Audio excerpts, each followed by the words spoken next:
Welcome back, everybody. This is Gardens of the Moon knitting class number 5. We're talking about the Gadhrobi Hills and a scarf that is slowly becoming scarf-shaped. I'm starting to reach the point where I can no longer actually fully fit it on the camera view, I feel like. I mean, I can already put it around my neck once, sort of, so it's gonna get much longer, obviously. I fear I will probably need more or less all of Deadhouse Gates to finish it. Maybe I'll be inspired and make it even longer to turn it into a turban. We'll see. But so far, I know it's super simple knitting. It's not exactly something, it's not rocket science. It's not even proper magic. It's just, getting longer, but I wanted to get back into the whole thing before I start anything complicated like woolen pants or anything like that. If anyone ever wanted something like that. So yeah, we're gonna deal with that later on. But now it's time to talk about the Gadhrobi Hills. I found another one of those Radebergers, so no more comments on that. It's drinkable beer, but I'm running out of beer, so we'll see what I find next. Gadhrobi Hills, I'm getting thirsty. Cheers.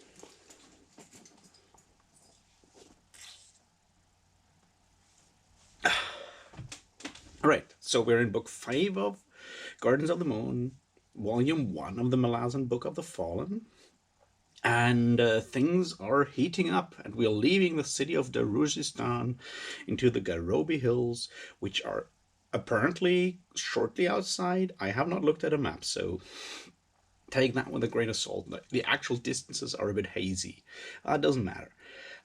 It's a rather short book within Garden of the Moon compared to the first and last, which are the longest. The next one that we'll talk about next will be even shorter.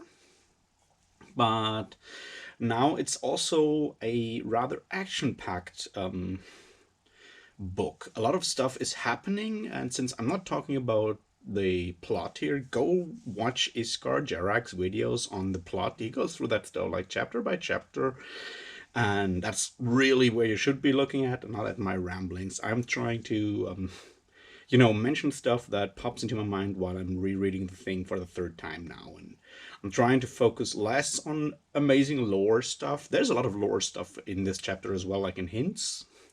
I'm trying to, look at what I personally can take away from from the book, and as a general rule of thumb, the more action scenes we have, the less there is to talk about when it comes to like takeaways, because I'm not an expert in magical assassinations. I'm not an expert in arcane grave robbery or any of the other things that might occur. So I cannot really take much away from that. I'm not even an expert in actual fencing, even though I have a sword lying around somewhere. Um, anyway, but there's still some of it in here, and I'll try to get into that. And if the video is a bit shorter, I guess none of you will complain, because who wants to listen to me rambling for half an hour about stuff? No one, that's why. That's who. Anyway, so what do we get that is interesting? There's a few things in there. This chapter shows a lot of, I would say, apart from like hinting at lore stuff, it shows a lot of character development within some of the characters that we have met before. We see some of the doubts in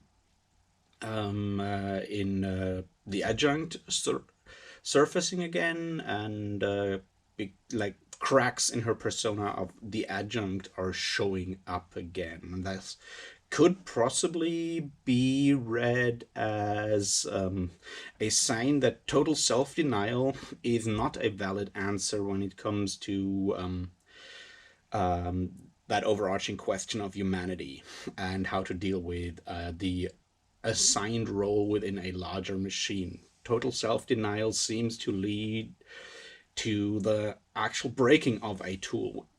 By the way, isn't it really interesting that the adjunct names Onos Tulan tool while being a tool herself. I mean, I know she's oftentimes described as the arm of the Empress in a way, the arm that wields the tool. But is she really a like the arm, or also just a tool? Just saying. I mean, that's just like things that just popped into my mind right now, this moment. So I have no answers for that. I just want to point it out that I find this slightly ironic, whether you read it as the arm wielding the tool or the other way around, because we see also in Honest Toolan slash Tool some changes. Apparently, the two traveling together, sort of to that mission, actually move things within both and um, uh, create change within both. And that's something that we see there. Also, yes, we see doubts growing within the adjunct, something that an adjunct should not do, because, as I said before, she's the arm or the tool of the Empire.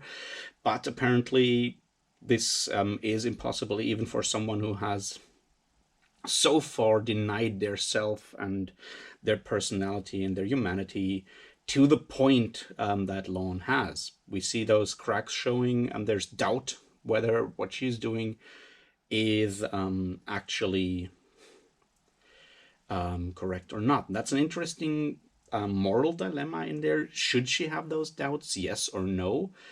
I know there's always these arguments about a tool being not responsible for the deed that is done with it. And you see that definitely, like, that argument is like whether it's a gun control or gun violence discussion, which I'm not going to get into here. I have very strong views on those, but they are very European, and I don't want to get into that right now. But the idea of a hammer being a tool and you cannot ask the hammer how it feels, those are like all over, like, general discussion, hobby philosophy, and so forth. And the answer given here is that it's impossible in a way for human beings, whether they be undead for hundreds of thousands of years, or someone who, by accepting their role, has abandoned any rights or any needs for self-awareness in that way, or a conscience in that way. And the answer is, apparently, this doesn't work.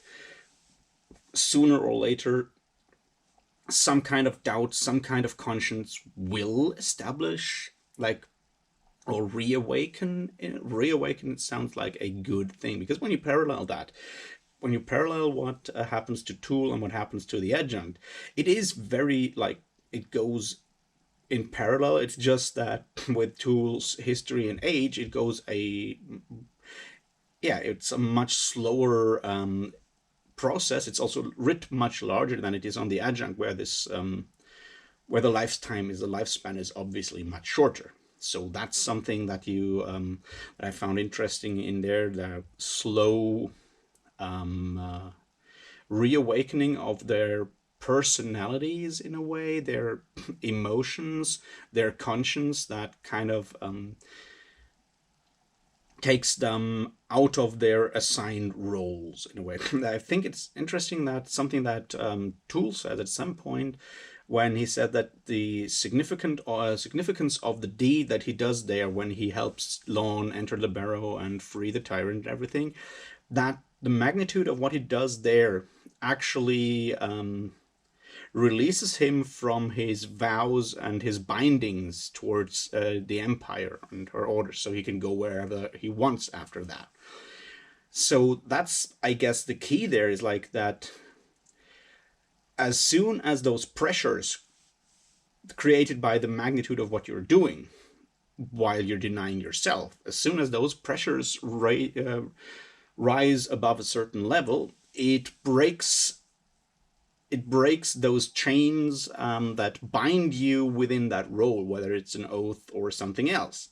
And chains are something that we will see in general are very, very, very important within the Malazan Book of the Fallen, for a lot of reasons. Those of you who have looked know that book 4, like volume 4, is called House of Chains. Um, there was this short lore chapter in book 3 or 4. I think it's 4. Yeah, it must be in 4, where Cropper reads that book in Mammoth's place and reads about the chaining of some god or other. And as I said, that's a scene that really confused me because of the timeline, but I don't want to get into it right now. I'll do like a full-on spoiler whatever video recap of the entire book, I hope. We'll see, maybe together with someone. We'll see. Anyway, so yeah, chains are an important theme, and the breaking of chains or the accepting of chains, those are important themes within the entire book. So keep an eye out for mentionings of chains.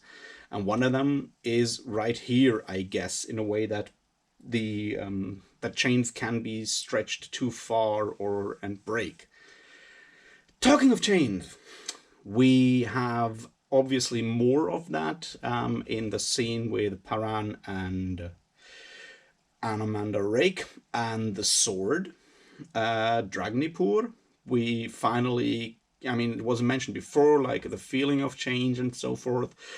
And now we realize that there's a lot more to that sword than it just being big and mean.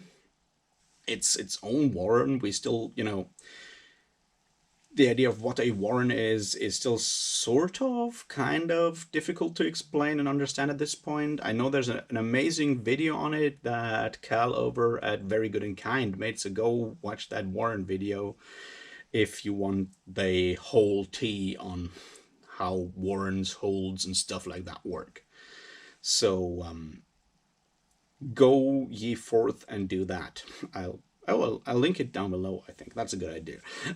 So yeah, we figure out that there is a warren inside the sword, which is interesting, and we find out that Paran travels there for whatever reason. We basically learn how the sword works, and that the slaying of some entity is apparently a dividing of their soul from their body.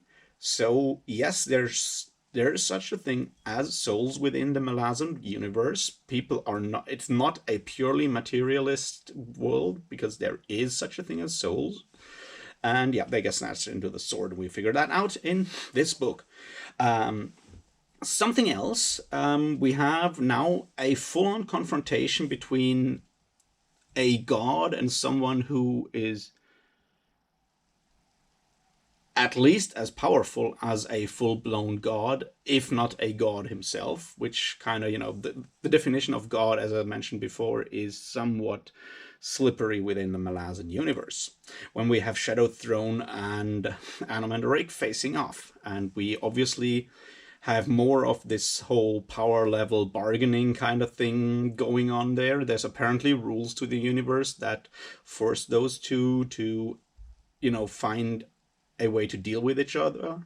We learn that Shadow Throne, if not really afraid of Anamanda Rake, has at least a healthy respect for the guy, and does not even want to attempt tempt Rake to fulfill the threat of entering and assailing the Shadow Realm, which, yeah, shows us something more about Rake being this overpowerful being. We learn more about Paran and the sword and his relationship to the gods upon, which seem to be the least liked gods in the pantheon right now, whether by humans or by other ascendants. No one likes those two very much, because yeah, they fuck with stuff, and who wants that? Yes, Paran is the other important driving character in this chapter that has a lot of development going on. We find out about him finding Tattersail dead. We also see how he actually finds out about her rebirth. That scene that we obviously had, the whole thing of the soul shifting we got in Krappa's dream a couple of books ago. And was it a couple of books ago? I keep forgetting it. I think it was at the beginning of the Assassin's book. Yeah.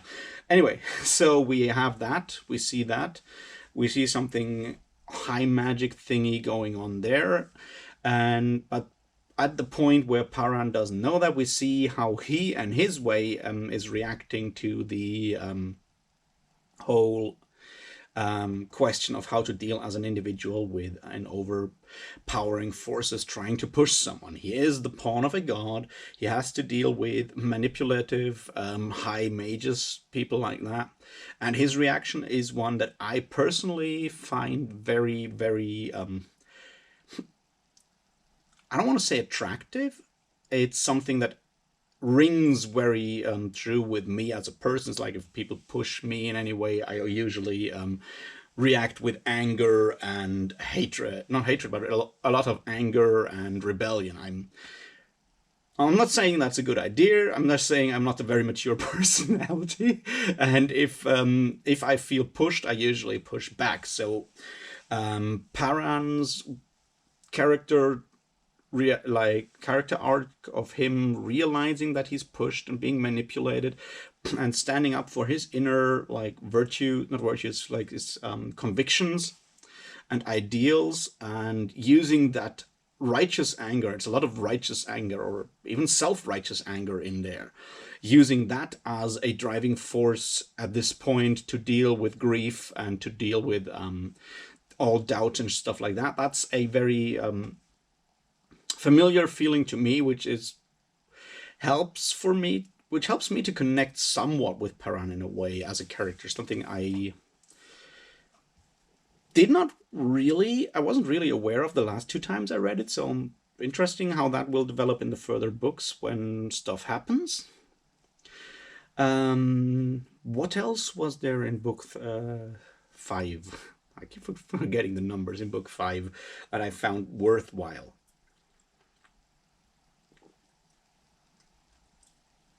Oh yeah, obviously the part of the Darujistan friend group riding out of the city on that job that the alchemist Baruch gave them, also in an attempt to keep Crocus safe, shows us for the first time how a different side of Cole, which is nice because up to that point he was mostly he just was basically in the background, and we knew he was important. We already sort of knew what was his role in a way. And while that is definitely interesting, was definitely already there, this is like the first time we see him do something else than either be already dead drunk or be or uttering cryptic prophecies that we don't know why he knows that. Maybe he was possessed by someone or whatever. Well, anyway, we see him actually going out being, we see a first glimpse of the man that he used to be or could still be, which obviously is important to set up the whole redemption thing that Ralik has planned for himself. That's the point. That's another point there in the interactions that those four have. We get more of Krappa's actions, of Krappa's talking, and we got another hint that Murillo, I know it was mentioned before, that Murillo is more than just a fop, and he's actually also a rather competent fighter, in a way. He's supposed to be a rather competent fighter.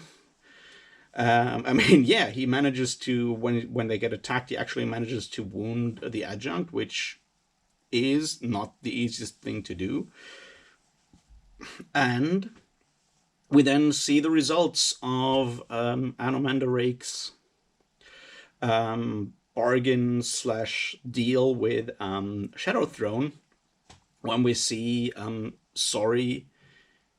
we see the rope ending the possession of Sorry, which is one of those things that you see overall in the Malazan Empire, Malazan books.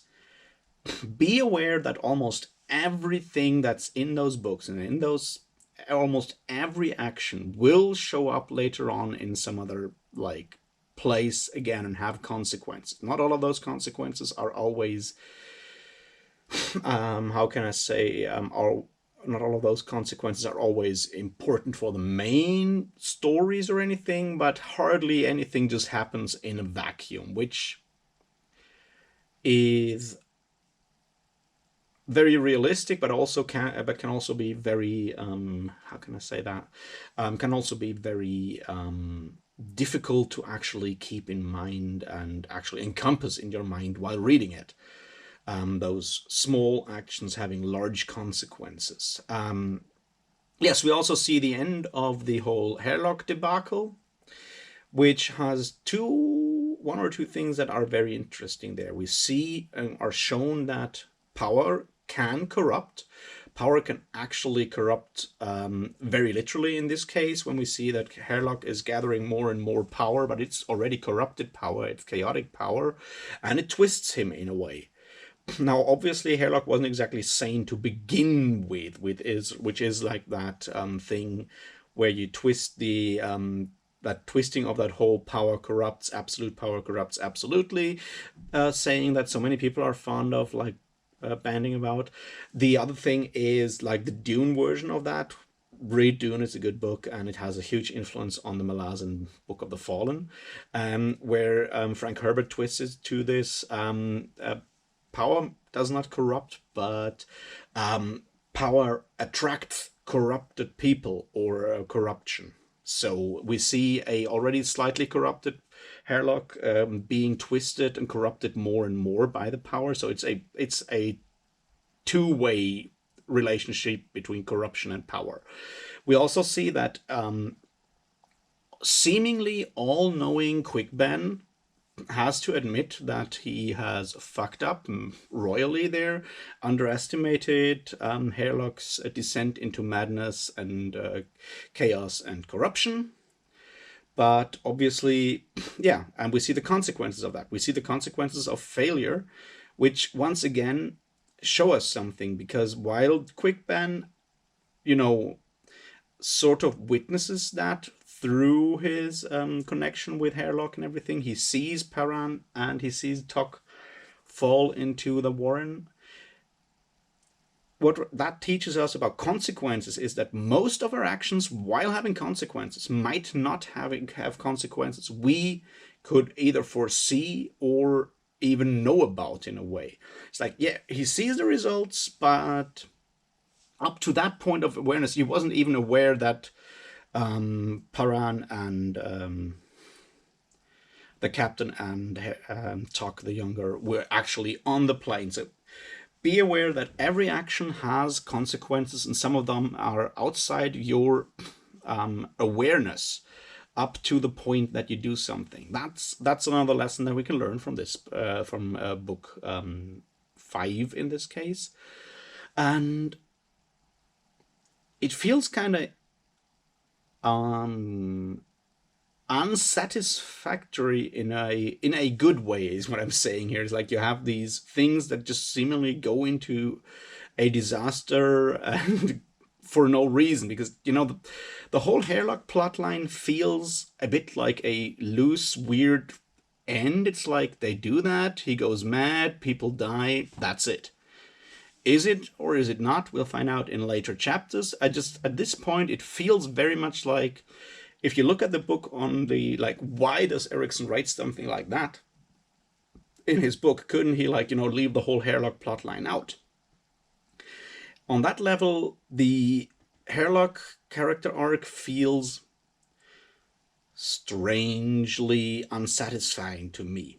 Now, I might be completely alone in that. We'll see. So are those all my thoughts? I don't know.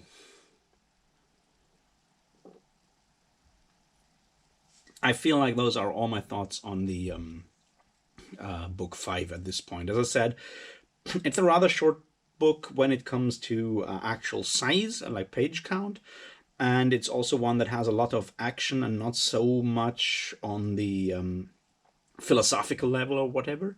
So I don't know, maybe book 6 will have more of it. I doubt it though, because it's the actual shortest one of the entire volume. And I'll see you for that tomorrow.